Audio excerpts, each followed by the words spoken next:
Nawawalan ka na ba ng pag-asa? Stress o depressed dahil sa mga pangyayari? Hindi alam kung ano ang mangyayari sa hinaharap. Ang mundo ngayon ay wala ng katiyakan at ang ating ekonomiya ay bagsak. Karamihan ay walang trabaho at hindi alam kung saan pupunta, ano ang gagawin at paano magpapatuloy. Kaya ang karamihan ay nasa tahanan na lang at unti-unting nawawalan ng pag-asa. Gulo dito at gulo doon, at ang virus ay kumakalat kahit saan. Hindi natin alam kung sino ang tatamaan, ngunit may pag-asa para sa iyo. At ito ang ating pag-uusapan. Kasama nyo, Marco D. Mapiles. Ito ay ating masusubaybayan sa YouTube at Facebook ngayong Biyernes alas 7 ng gabi. Kaya mag-subscribe sa Forever Free Ministries Philippines. Paano natin malalaman na malapit nang bumalik si Jesus? Ano ang mga tanda sa kanyang pagbabalik? At ano ang mangyayari bago siya babalik? Kaibigan, yan ang ating pag-uusapan ngayon. At ang tema sa ating pag-aaral, pag-asa sa likod ng gulo at pandemya. Welcome muli sa Forever Free Ministries Philippines. Bago tayo magpapatuloy, huwag kalimutan na mag-like, mag-share, at mag-subscribe sa ating YouTube channel. Kasama nyo, Marco D. Mapiles.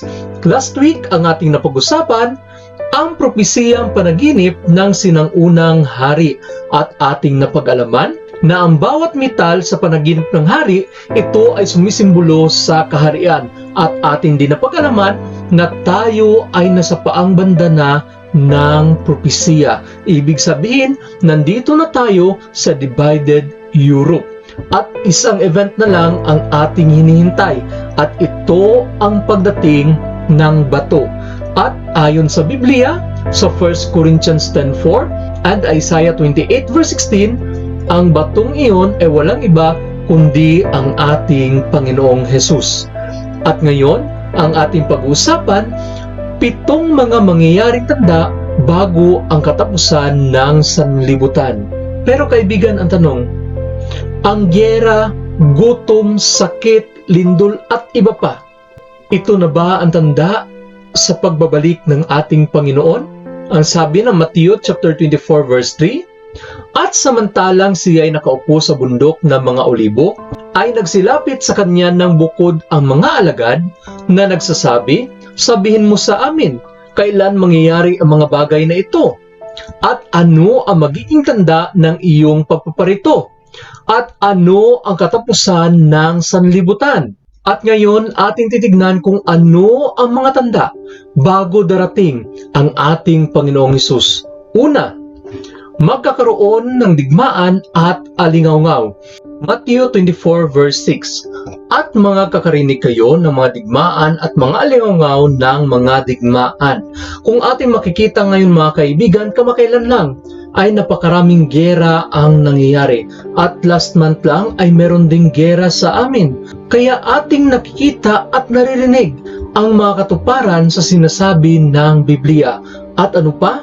Matthew 24 verse 7, sapagkat magsisitindig ang bansa laban sa bansa at ang kaharian laban sa kaharian sa iba't ibang dako.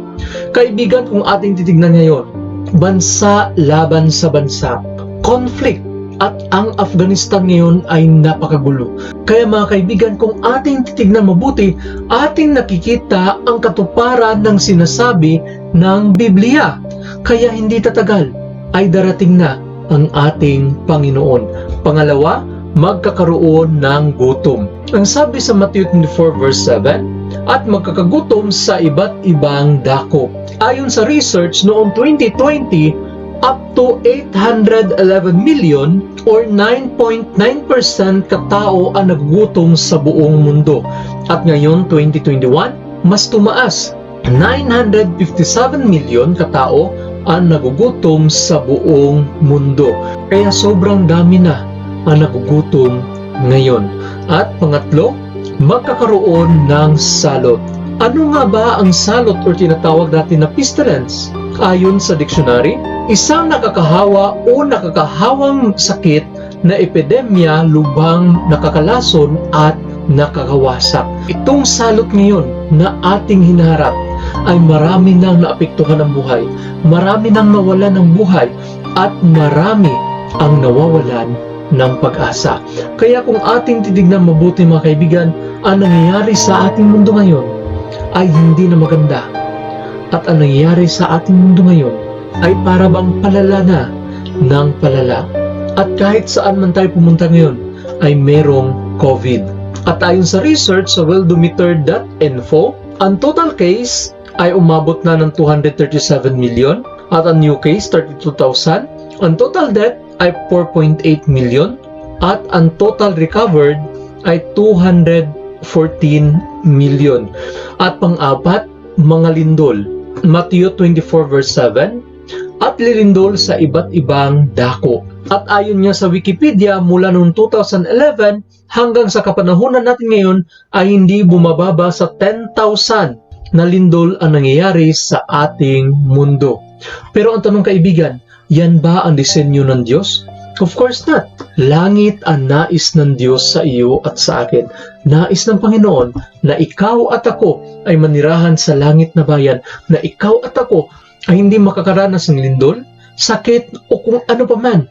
Dahil ang nais ng Diyos kaibigan na ikaw at ako ay magiging masaya, na ikaw at ako ay hindi magkakasakit. Ngunit ano nangyari? Ito ay pinasok ni Satanas at dinala lahat ni Satanas ang pangyayaring ito sa ating mundo. At ang sabi sa Matthew 24 verse 6 and 13, ingatan ninyo na huwag kayong mga gulumihan sapagkat kinakailangan ito'y mangyari datapuat hindi pa ang wakas. Datapuat ang magtitiis hanggang sa wakas ay siyang maliligtas. Kaibigan, ganito man ang nangyayari sa ating mundo ngayon, pero merong pag-asa na binibigay ang ating Panginoong Hesus. Tayo ay magtiis. Tayo ay sumampalataya sa Kanya. Tayo ay magtiwala sa ating Panginoon at sigurado kaibigan na ang pagtitiis natin ngayon ay matatapos din. At panglima, ang pag-ibig ng marami ay lalamig at sasagana ang katampalasanan. Matthew chapter 24 verse 12. At dahil sa pagsagana ng katampalasanan, ang pag-ibig ng marami ay lalamig. Ang sabi sa 2 Timothy chapter 3 verse 1, datapuat alamin mo ito, na sa mga huling araw ay darating ang mga panahong mapanganib, sapagkat ang mga tao'y magiging maibigin sa kanilang sarili, maibigin sa salapi, mayayabang, mga mapagmalaki, mapagtungayaw, masuwayin sa mga magulang, mga walang turing, mga walang kabanalan, walang katutubong pag-ibig, mga walang paglulubag, mga palabintangin, mga walang pagpipigil sa sarili, mga babangis, hindi mga maibigin sa mabuti, mga lilo, mga matitigas ang ulo, mga palalo, mga maibigin sa kalayawan, kaysa mga maibigin sa Diyos, na may anyo ng kabanalan, datapwat tinanggihan ang kapangyarihan nito, lumayo ka rin naman sa mga ito. Sa huling mga araw, ito ang sabi ng Biblia, at ito ay ating nakikita na ngayon, kahit saan mang dako ng ating mundo. Kaya ano ang sabi ng Biblia ng Panginoon? Tayo ay lumayo dito. Kaibigan, unti-unti na natin nakikita ng mas maliwanag na ang sinasabi ng Biblia ay natutupad na. At pang-anim, bula ang Kristo at bula ang propeta. Matthew chapter 24 verse 4 and 5.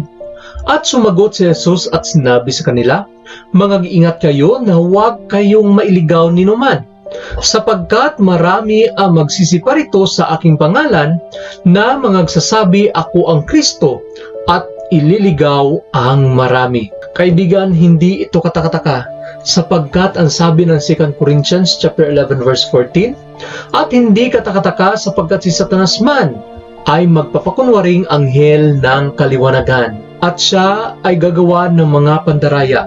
Kaya ang ating Panginoon ay nagbigay sa atin ng warning. At ang sabi niya sa Matthew 24 verse 23, kung magkagayon, kung may magsabi sa inyong sinumang tao, narito ang Kristo o nariyan, ay huwag ninyong paniwalaan. Kaibigan, mahigpit na sinabi ng ating Panginoon na kung may magpapakilalang siya ang Kristo, narito man siya or nariyan or nandoon, ay huwag nating paniwalaan, sapagkat may magsisilitaw na mga bulaang Kristo at mga bulaang propeta at magpapakita ng mga dakilang tanda at mga kababalaghan, ano pat ililigaw kung maaari pati ng mga hiram. Ibig sabihin mga kaibigan, ang mga taong ito na inaako nila na sila ang Kristo, inaako nila na sila ay propeta ng Diyos, ay magpapakita ng mga tanda at mga kababalaghan para ikaw at ako ay maniwala. Kaya kaibigan, ang sekreto para hindi tayo malinlang ay basahin natin ang Biblia. At ang pagsubok sa kanila ay makikita natin sa Isaiah chapter 8 verse 20 na sa kautusan at patutuo. Ang dalawang ito, kapag hindi natin makita sa kanila, tunay na wala sa kanila ang liwanag ng Diyos.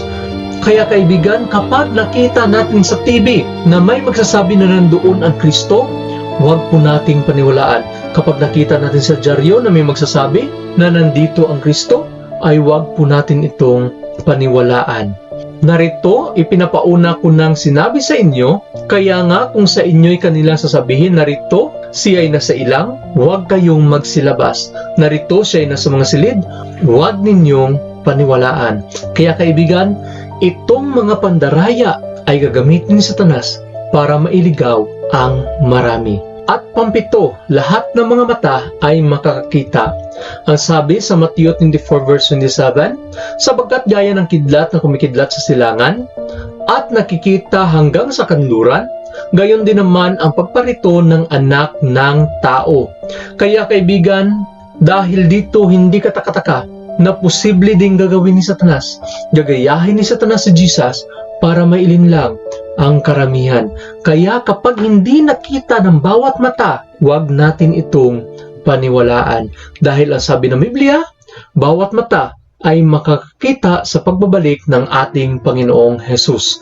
At ang sabi sa Revelation chapter 1 verse 7, narito siya ay pumaparitong nasa mga alapaap, at tandaan din natin, kapag may magsabing siya si Kristo, pero umapak sa lupa, hindi po yan ang tunay na Kristo. Bakit? Hanggang saan lang si Jesus? Hanggang sa alapaap. At makikita siya ng bawat mata at nang nangagsiulo sa kanya, at ang lahat ng mga angkan sa lupa ay magsisitagoy dahil sa kanya. Gayon din siya nawa. Kaya kaibigan, lahat ng mata ay makita kay Jesus. At ating nakikita ngayon na maraming Kristiyano ang nalilinlang ni Satanas, na naniniwala na ang pagbabalik ni Jesus o ang pagdating ni Jesus ay sekreto. Pero ano ang sabi ng Biblia? Bawat mata ay makakakita. At ang sabi sa Matthew chapter 24 verse 14, para matapos na lahat ng ating pigati, matapos ang lahat ng ating pagtitiis, at ipangaral ang ebanghelyong ito ng kaharian sa buong sanlibutan, sa pagpapatuo sa lahat ng mga bansa, at kung magkagayoy darating ang wakas. Kaibigan, kapag tayo ay nagtulungan na ibahagi ang ebanghelyo, ang ating Panginoong Hesus sa buong sanlibutan, darating ang wakas. Kaya ikaw ay aking inimbitahan na i-share ang video na ito sa iyong kaibigan para sila ay makarinig din at makatamo din ng pag-asa galing sa ating Panginoong Hesus. At ang sabi sa John 14 verse 1-3, ito ay ang pangako ng ating Panginoon. Huwag mo gulumihan ang inyong puso. Muling paparito ako at kayo'y tatanggapin ko sa aking sarili, upang kung saan ako naroon, kayo din naman ay dumuon. Saan ba ang ating Panginoong Hesus ngayon? Siya ay nasa langit, at nais niya na ikaw at ako ay makasama niya sa langit na bayan. At ito ang ating hinihintay. Ito ang ating pag-asa. Isaiah chapter 25 verse 9, at sasabihin sa araw na yaon, narito ito'y ating Diyos, hinintay natin siya at ililigtas niya tayo. Ito ang Panginoon, ating hinihintay siya, tayo'y matutuwa at magagalak sa kanyang pagliligtas. Kaibigan, walang ibang Diyos na nangako na siya ay babalik, kundi si Jesus lamang. At si Jesus ang magliligtas sa iyo at sa akin. At hindi tatagal, si Jesus ay darating na, at nakikita natin ang mga tanda ng kanyang muling pagbabalik. Kaya kaibigan, ang tanong, nais mo ba na maging handa sa pagbabalik ng Panginoon? Nais mo bang sabihin sa Kanya, Lord, please, iligtas mo ako at ikaw ang matagal ko nang hinihintay. Ito ba ang iyong kalooban? Kaya may pag-asa sa likod ng gulo at pandemya. Kaibigan, huwag nating kalimutan na ang ating Panginoon ay tapat sa Kanyang pangako. Pagpalain ka ng Panginoon.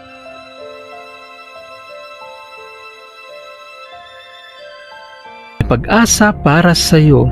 At ito ang ating pag-uusapan. Kasama nyo, Marco Di Mapiles. Ito ay ating masusubaybayan sa YouTube at Facebook ngayong Biyernes alas 7 ng gabi. Kaya mag-subscribe sa Forever Free Ministries Philippines.